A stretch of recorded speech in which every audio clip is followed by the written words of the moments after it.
कारण है मैं कह रहा हूँ ये लड़का निर्दोष है। इस लड़की के साथ यहाँ कुछ भी नहीं हुआ, इस लड़के ने नहीं किया है क्योंकि लड़के की ये कैपेसिटी नहीं कि 150 ml सीमेंस निकाल सके। जो आदमी 2 बार रेड लाइट एरिया में होके आ चुका, उसे क्या जरूरत थी कि एक डॉक्टर के कमरे में घुसे जा करके। फिर मुझे एक भी नेचुरल पर्सन बता दो, किसी भी डॉक्टर से पूछो, कोई आदमी सेक्सुअल इंटरकोर्स करने के कितनी देर बाद दोबारा इंटरकोर्स सेक्स करने के लिए उसे तो जांघों का भी सहारा चाहिए होता है भाई साहब। और अगर 90 डिग्री में पाम करेगा तो सेक्स कैसे कर पाएगा? दोनों हाथों से पाम को पकड़ेगा कि सेक्स करेगा? और वो भी 150 ग्राम। मजाक है? जो 400 एलिगेशन लगा दो, 2 मिनट में उधड़ के धर दूंगा सारे एलिगेशन इनके। तो मजे की बात, लड़की चीखी भी नहीं, चिल्लाई भी नहीं। बहुत सही कर रहे हो। लड़की क्यों चिल्लाती? वो तो खुद सारे कपड़े खुद उतार के लेट गई आराम से। आओ करो जो करता हूं, मैं नहीं चिल्लाऊंगी। कौन आदमी आपके 90 डिग्री में पामों को बढ़ा करके सेक्स करेगा? नहीं तो मुझे एक बात का जवाब दे, जब सैकड़ों लड़कियां वहां पे अवेलेबल हैं मात्र 100 रुपए में, 200 रुपए में, तो वो क्यों यहाँ इतना हत्याकांड करके जाएगा इस चीज के सेक्स करने के लिए? कोई भी डॉक्टर ये प्रूव कर दे कि नशा करने के बाद में कोई भी आदमी पूरी ताकत से सेक्सुअल इंटरकोर्स कर सकता है रिपीटेडली कई बार। नमस्कार दोस्तों, आज हमारे साथ हैं सुप्रीम कोर्ट के वरिष्ठ क्रिमिनल लॉयर मनोहर लाल शर्मा जी, और आज हम इनके साथ चर्चा करेंगे कोलकाता में हुए जघन्य रेप कांड से रिलेटेड। तो शर्मा जी, आप मुझे ये बताएं कि आज एक महत्वपूर्ण एंगल निकल कर आया है रेप कांड से, जिसमें यह पाया गया है कि पोस्टमार्टम में 150 ml लिक्विड स्टेट में फॉर्मेशन पाया गया है, जो कि एक सीमेन भी हो सकता है और ओवम भी। तो आप क्या कहेंगे कि ये आरोपी जिसको पकड़ा गया है वो सही है, या इसमें अन्य भी लोग शामिल हो सकते हैं? ये जो आरोपी पकड़ा गया है ये गलत है। ये कांड इस आरोपी का किया गया नहीं है, कोई अन्य लोग इसमें शामिल हैं। और ये आरोपी जो है, ये सुनने के बाद में कि इस लड़की के साथ ये कांड हुआ है, तुम शराब में थे, तुमने किया है, ये गिल्टी फील कर रहा है और इसलिए कह रहा है मुझे फांसी पे चढ़ा दो। क्योंकि अगर इसने किया होता तो यहाँ रुकता ही क्यों? ये तो भाग चुका होता कब का। ये इसलिए थोड़ी बैठा था कि आओ मुझे गिरफ्तार करो, मेरा इंटरव्यू छापो। ये आरोपी नहीं है, आरोपी कुछ और लोग हैं। ये एक प्लान्ड गेम है जो कि ममता बनर्जी को बदनाम करने के लिए कलकत्ता में बनाया गया है। और आप हिस्ट्री देखिए, मैं नहीं कहता, पूरी हिस्ट्री कहती है, पिछले 100 साल में इस तरह का जघन्य रेप कांड आज तक कलकत्ता में तो नहीं हुआ, जो मेरी जानकारी है। फिर आज की तारीख में ऐसा क्यों हुआ? इसके पीछे एक कारण मुझे ये भी नजर आ रहा है, बीजेपी थक गई ममता बनर्जी को हराते हराते, नहीं हरा पाई। सारे कांड कर लिए, नहीं हरा पाई।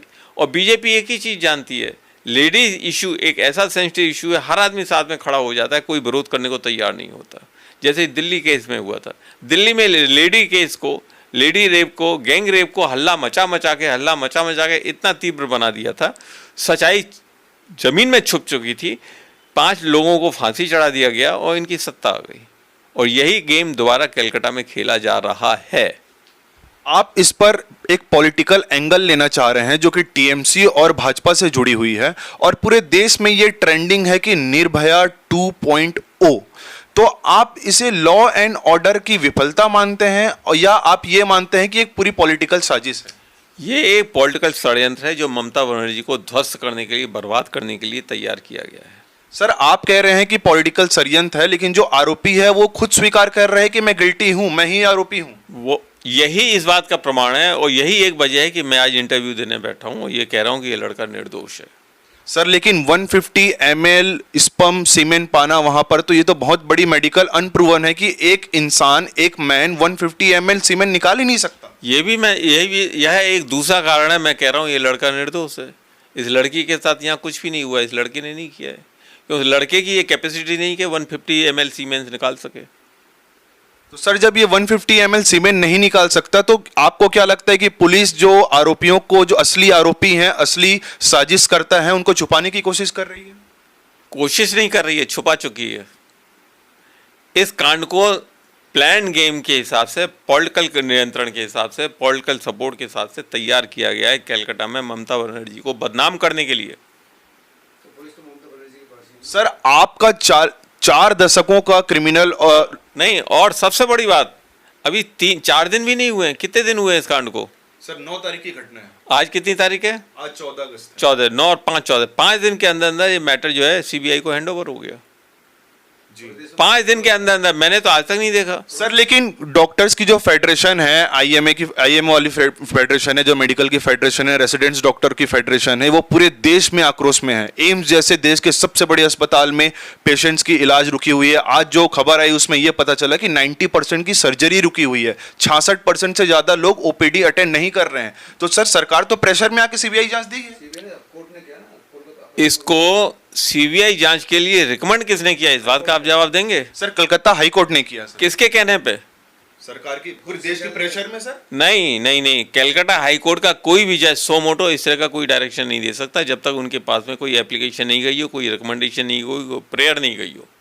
हाई कोर्ट के जज, they are not political person जो हर मामले में जाके अपनी टांग अड़ाएं और कहें ये करो वो करो। और निश्चित रूप से कलकत्ता हाई कोर्ट के जजों को ममता बनर्जी की ओर से ही ये रिक्वेस्ट गई है कि इसको सीबीआई में सौंपा जाए। 2 कारण, मैं अगर होता ममता बनर्जी की जगह पे तो मैं भी यही करता, क्योंकि मैं अपने ऊपर कोई भी बदनामी का धब्बा नहीं लेता इन्वेस्टिगेशन के नाम पे, तुरंत कहता इसको सीबीआई को हैंड ओवर करो।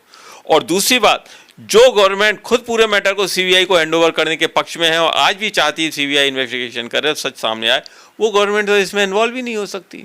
अब वो गवर्नमेंट इन्वॉल्व नहीं हो सकती तो किसने ये कांड किया, किसने करवाया? नेचुरली अपोजिट गवर्नमेंट, अपोजिट लोग हैं। इस कांड के द्वारा किसी को न्याय नहीं दिया जा रहा है, इस कांड के द्वारा किसी के पॉलिटिकल बलि ली जाने की तैयारी की गई है। सर पूरे देश में जो सवालिया निशान खड़े हो रहे हैं वो इस बात को लेकर हो रहे हैं कि सीबीआई को जांच सौंपी गई और बिना क्राइम सीन रिक्रिएट किए बिना ही जिस सेमिनार हॉल में यह घटना हुई उसमें तोड़फोड़ जारी है। सर तोड़फोड़ कौन कर रहा है? वहां की जो प्रशासन है वो करवा रही है। वहाँ ये पूरी तरह से घटना गलत है। जो लोग आप बता रहे हैं, जो न्यूज़ बता रहे हैं प्रशासन करवा रही है। मैं क्रिमिनल लॉयर हूँ, सिविल लॉयर भी हूँ, मेरी आज 25 साल से ज़्यादा की प्रैक्टिस है सुप्रीम कोर्ट के अंदर ही। 92 से मैं सुप्रीम कोर्ट में हूँ और 92 से आज तक मैंने हर केस को, अलग अलग केसों को बड़ी मामूली ढंग से देखा है, बारीकी से। और एक चीज़ बहुत निश्चित है, एलिगेशन लगाना पुलिस के ऊपर बड़ा आसान है। जिसके मुख में जो आए वो एलिगेशन लगा दीजिए। मुझे बताइए पुलिस को क्या मिलता है इससे? किस पुलिस वाले को पैसा मिलता है? किस पुलिस वाले को आपके पदोन्नति मिलती है? क्या मिलता है जो पुलिस वाले ये सब काम करवाएंगे? तोड़फोड़ पुलिस वाले करवा नहीं रहे तो कौन करवा रहे हैं? नेचुरली वो लोग करवा रहे हैं जिन्होंने ये कांड किया है। तो फिर आप कैसे पुलिस के ऊपर और आपके सरकार के ऊपर एलिगेशन डालेंगे? सरकार को बदनाम करने के लिए तोड़फोड़ की जा रही है। सर आप कह रहे हैं कि ये इसकी साजिशकर्ता कोई और है और ये इसको, इस बात को पूरा देश सुन रहा है।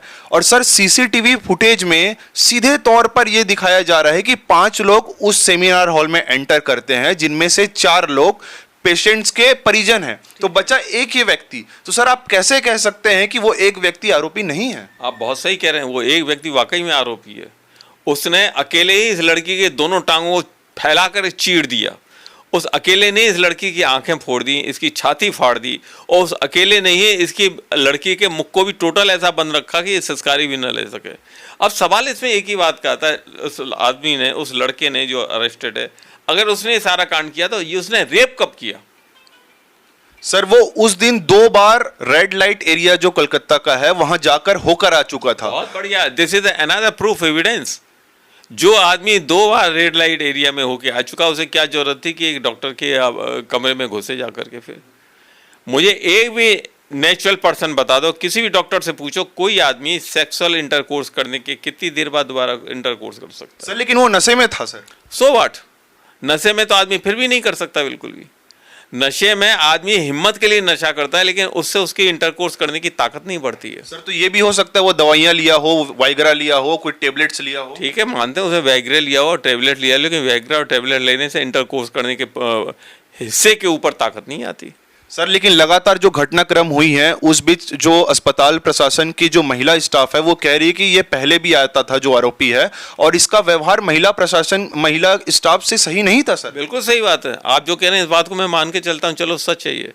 उसका महिला प्रशासन व्यवहार अच्छा नहीं था, और जब महिला प्रशासन से वो निराश हो जाता था तो सोनागाछी चला जाता था, वहाँ अपनी हवस को पूरी करके आके सो जाता था। सबसे बड़ा महत्वपूर्ण पॉइंट यही है जो आपने कहा, 2 बार वो ऑलरेडी रेड लाइट जा चुका था। जब उसे मालूम है लेडी वहां अवेलेबल है तो वो इस लेडी के पास में डॉक्टर के पास में रात में आकर के क्या करेगा? और 2 बार जो ऑलरेडी जा चुका है वो तीसरी बार कहां से कर पाएगा भाई साहब? और वो भी 150 ग्राम। मजाक है? जो 400 एलिगेशन लगा दो, 2 मिनट में उधड़ के धर दूंगा सारे एलिगेशन इनके। ऐसा नहीं होता सर। नेचर अपने आप में प्रूव करती है कौन सच है कौन गलत है, कहां क्या हुआ क्या नहीं हुआ। और मजे की बात, लड़की चीखी भी नहीं, चिल्लाई भी नहीं। बहुत सही कह रहे हो। लड़की क्यों चिल्लाती? वो तो खुद सारे कपड़े खुद उतार के लेट गई आराम से। आओ करो जो करना हो, मैं नहीं चिल्लाऊंगी। क्या नॉनसेंस है, मजाक है। सर लड़की का पैर जो है वो टूटा हुआ बताया जा रहा है, आंखों से खून निकलता हुआ बताया जा रहा है, मुंह से खून निकल रहा था। 90 डिग्री में जो पैर है वो इंक्लाइन थी और टूटी हुई थी। बिल्कुल। कौन आदमी आपके 90 डिग्री में पाँवों को बढ़ा करके सेक्स करेगा? मुझे बता दो। सेक्स करने के लिए उसे तो जांघों का भी सहारा चाहिए होता है भाई साहब। और अगर 90 डिग्री में पाम करेगा तो सेक्स कैसे कर पाएगा? दोनों हाथों से पाम को पकड़ेगा कि सेक्स करेगा? सर लेकिन यह भी कहा जा रहा है कि हर डिपार्टमेंट में अपनी एक लॉबी होती थी और जो आरोपी है ये पुलिस का ही सिविल वॉलंटियर था, तो पुलिस अपने ही लोगों को क्यों फंसाएगी सर? पुलिस नहीं फंसा रही है, पुलिस अपने आप को नहीं फंसा रही। ये लड़का खुद अपने आप को गिल्टी महसूस कर रहा है कि शायद मैंने किया, मुझे फांसी चढ़ा दो। अगर इसने किया होता तो भाग जाता, वहां रुकता नहीं 1 मिनट भी। सर हर आदमी अपने जान को क्यों कुर्बान करेगा सर? कोई अपना फांसी क्यों लगवाना चाहेगा? क्योंकि उसने नहीं किया है। बहुत साफ, मेरे सवाल का जवाब आपने दे दिया। वो नहीं किया है इसने, वो इनोसेंट है, उसने कुछ नहीं किया है। ये वो कह रहा है, सब कह रहे हैं मैंने किया है तो मुझे फांसी चढ़ा दो। इतना गंदा काम मैंने किया है, मुझे फांसी चढ़ा दो, मार दो मेरे को। क्वाइट इम्पॉसिबल इसने किया है। अगर इसने किया होता तो भाग चुका होता, ये यहाँ नहीं होता। इतना इसको भी अकल है कि लड़की के टांग अगर मैंने तोड़ दिए, सब कुछ किया, ऊपर पड़ी है तो नीचे आके कमरे में सोता नहीं। नशे में भी आदमी को इतना तो होश रहता है क्या हो रहा है क्या नहीं हो रहा है। और नशे के बाद सेक्स नहीं कर सकता, और सेक्स किया है, नशा वहीं उतर चुका होगा इसका। सर पुलिस जो स्टेटमेंट दे रही है उसमें यह कहा जा रहा है कि घटनाक्रम के बाद जो आरोपी है वो बैरक में जाकर सो गया। ठीक है, और पुलिस ने उसे वहीं से पकड़ा। तो बैरक में ही तो सोएगा आदमी। अब जहाँ बैरक में रहता है वहीं तो सोएगा। आपके घर में आके थोड़ी सोएगा, पुलिस के पास थोड़ी आएगा वो। घटनाक्रम के बाद गया, घटनाक्रम से पहले गया, इस बात का क्या प्रूफ है पुलिस के पास में? इस बात का क्या प्रूफ है कि ये घटनाक्रम इसी ने किया है? इस बात का क्या प्रूफ है कि ये घटनाक्रम के टाइम पे वहां पे था? सर आप इतने स्पॉट पे था, उस स्पॉट पे था। इस बात का क्या प्रूफ है? कोई एविडेंस नहीं। खाली ये आदमी कह रहा है मैंने किया है, मुझे फांसी चढ़ा दो। It's a guilty conscious. जब आदमी को लगता है मैंने नशे में किया है तो मेरे को फांसी चढ़ा दो, इम्पॉसिबल। इस आदमी का किया हुआ नहीं है। सर आप इतने वरिष्ठ लॉयर हैं और आप कह रहे हैं कि ये इस आदमी का नहीं किया गया है, तो जो लोग हैं वो असली कौन है सर? कौन छुपे हुए लोग? ये तो पुलिस ढूंढेगी, ये मैं कैसे बता सकता हूँ। सर अभी गवर्नमेंट ने सीबीआई को जांच दे दिया है सर। सीबीआई को जांच दे दी है। सीबीआई कोई भगवान तो है नहीं जो 4 लोगों को निकाल के ले आएगी। वो भी 4 लोगों को इसी तरह फ्रेम करके किस्से को ख़त्म करेगी। और ये किस्सा आज ख़त्म नहीं होता, अभी तो इसमें बहुत बवाल चलेगा। सोनागाछी इलाके से लेके दिल्ली तक, कलकत्ता से लेके हावड़ा तक, सब जगह अभी तो हल्ले मचेंगे। अभी तो इसके ऊपर बड़े बड़े पॉलिटिकल लीडरों के वो चलेंगे, निकलेंगे। क्या कहते हैं आप लोग? बयान नहीं, रैलियां निकलेंगी अभी तो। नहीं तो मुझे एक बात का जवाब दे, जब सैकड़ों लड़कियां वहां पे अवेलेबल है मात्र 100 रुपये में, 200 रुपये में, तो वो क्यों यहाँ इतना हत्याकांड करके जाएगा इस चीज़ के सेक्स करने के लिए? इसका जवाब अगर कोई दे दे, मैं मान जाऊंगा कि इस लड़की का रेप आपके इसी व्यक्ति ने किया जो इस समय जेल के अंदर है। Sir it is medically proven कि 150 ml of semen can not be produced by single man sir. और यहाँ पर पूरे आपकी बात जो रेसिडेंट डॉक्टर इंडिया के हैं वो सुन रहे हैं, जो मेडिकल एसोसिएशन है वो सुन रही है, तो आप उन्हें क्या मैसेज देना चाहेंगे कि इसे जो पॉलिटिकल एंगल है ना लाया जाए और जो दोषियां हैं, जो असली दोषी हैं, उनको कड़ी से कड़ी सजा कैसे दिला सकते हैं सर? वो उन सबको मेरा कहना यही है, इनको बेवकूफ़ बनाने के लिए एक मुर्गा इन्होंने सामने ला दिया है। सेंट्रल गवर्नमेंट ने एक मुर्गा सामने रख दिया है और इस मुर्गे के तहत जो रियल गेम है, पॉलिटिकल गेम है, रियल जो गेम है, वो सब गायब हो जाएगा। कोई भी डॉक्टर ये प्रूव कर दे कि नशा करने के बाद में कोई भी आदमी पूरी ताकत से सेक्सुअल इंटरकोर्स कर सकता है रिपीटेडली कई बार, कोई नहीं प्रूव कर सकता। डॉक्टर ये कह सकता है सेक्स करने के बाद उसके अंदर सेक्स करने की इच्छा बढ़ जाती है, लेकिन जो शारीरिक अंग है, पुरुष अंग है, उसके अंदर ताकत नहीं बढ़ती है। पुरुष अंग के अंदर तो ताकतवर उसके मन के अंदर की कई शक्तियों से जुड़ने के बाद बढ़ती है। वो वहीं खत्म हो जाता है जहां उसके अंदर कोई भी विकार आता है।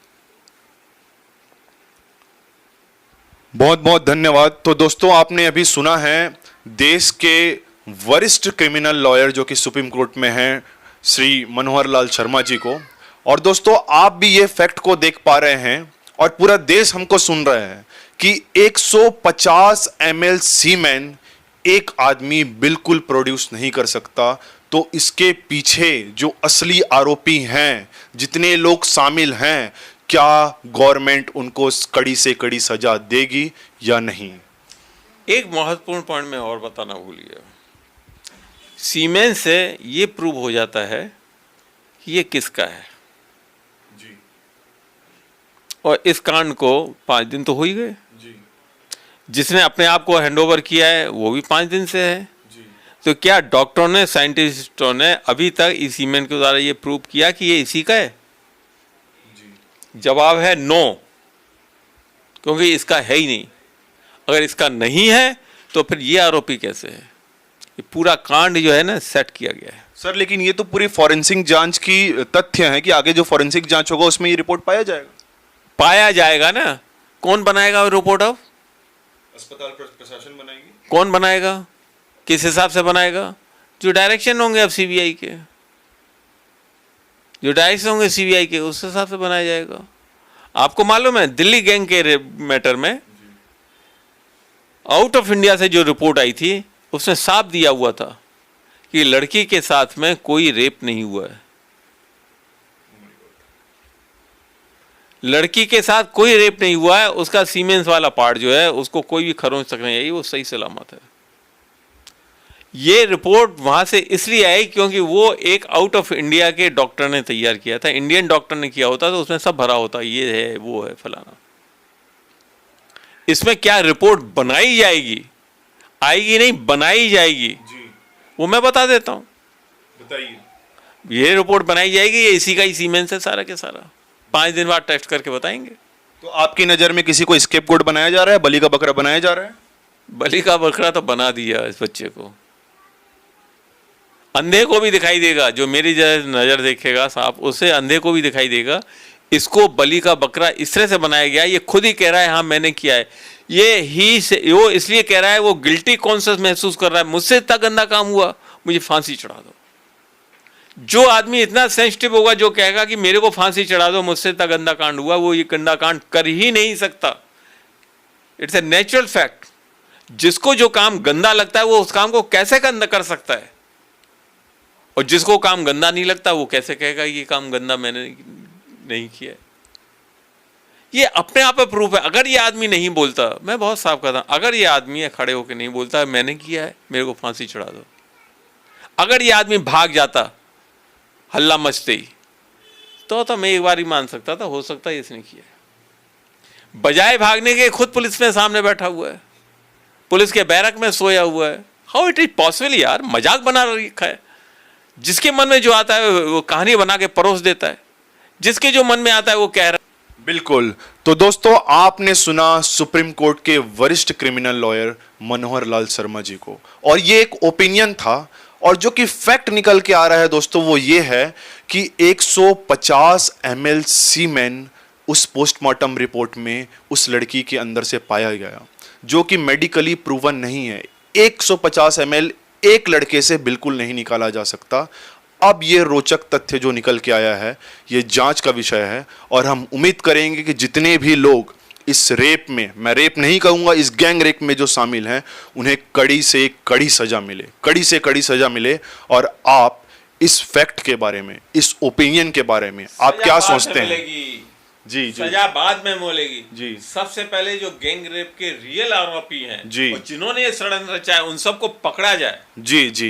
तो ये गैंग रेप किसी इंडिविजुअल बंदे का काम नहीं है, ये पूरा एक षड्यंत्र है। लड़की को वहां से निकाल के ले जाना, साइलेंट लाके वहीं पटक देना, इट इज क्वाइट इम्पॉसिबल जब तक इसमें कई लोग शामिल नहीं हुए। एक षड्यंत्र है, और षड्यंत्र के जितने भी षड्यंत्रकारी हैं, चाहे वो शामिल हों करने में या नहीं करने में, उन सबको अरेस्ट किया जाना चाहिए। They should be prosecuted. तो देखा दोस्तों, वकील साहब के अंदर भी काफ़ी गुस्सा है, एक भरा गुस्सा है, काफ़ी साल का इनका लंबा अनुभव है।